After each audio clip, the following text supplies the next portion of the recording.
So today I will tell you about the international students in the US.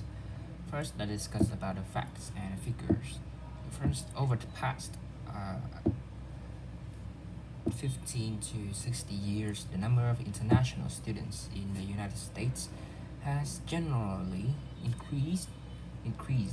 There have been occasional small decrease due to the political or economic issues, and in the 2011 and 2012 academic year, there were more than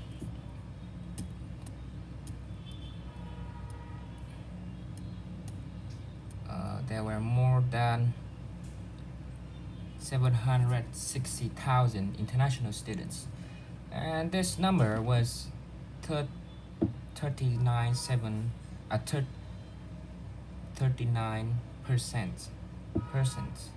higher than in the 2001 to 2002 academic year. Uh, Moreover, the benefits or international students could be worth discussing. Uh, in the cultural diversity, they bring different perspectives and cultures, enriching the campus environment. Um, addition to the cultural diversity, they contribute financially through tuition, living expense, and more. With the global network, they help create international connections and networks for the United States students and institutions. The resource allocation argued that international students takes resource away from domestic students, and there are challenges related to integrating international students in the campus community. Uh, another issue could be discussed that where these students came from. In the academic year 2011 and 2012, over half of all international students in the United States came from just five countries: China, India, South Korea, Saudi Arabia, and Canada, with China accounting for 25.5% of international students. India is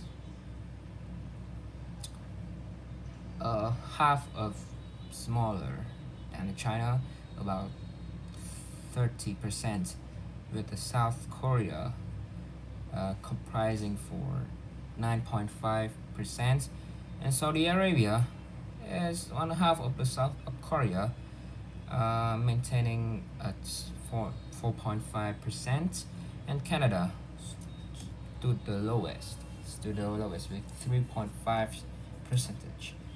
These are interesting points. With China recently overtook India, which had been the top center of students for most of the previous decade. The number of students from Saudi Arabia increased by over 77% in just 5 years. With Japan, although not in the top 5, was number 7 on the list with close to 3% of international students. Now let's discuss about the United States government's policy on foreign graduates.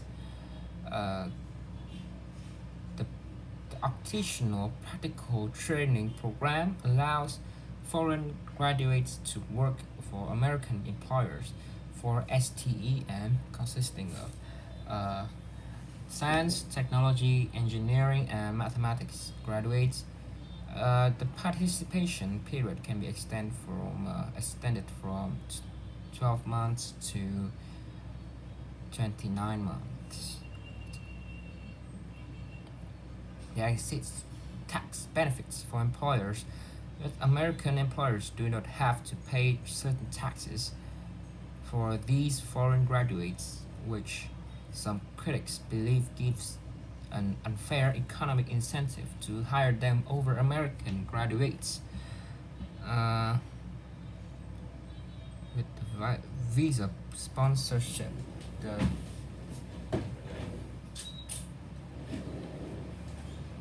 The 29-month extension gives these graduates more time to find an employer willing to sponsor them for a visa to work and live in the United States. And some Americans feel the unfair competition creates unfair, feel the unfair feel this policy creates unfair competition for United States graduates, especially during tough economic times. They worry it might discourage Americans from entering STEM fields. With the NAFSA's viewpoint out that foreign graduates in the United States make up only 0.07% of the total US workforce. They argue that US students still enter other competitive fields despite the presence of international competitors. There's a fear that international students staying in the US contribute to a brain drain in their home countries, and NAFSA suggests that students who choose not to return home will likely move to another country anyway. Those who stay in the US often maintain ties with their home countries, potentially investing in business there or sending money to support their families.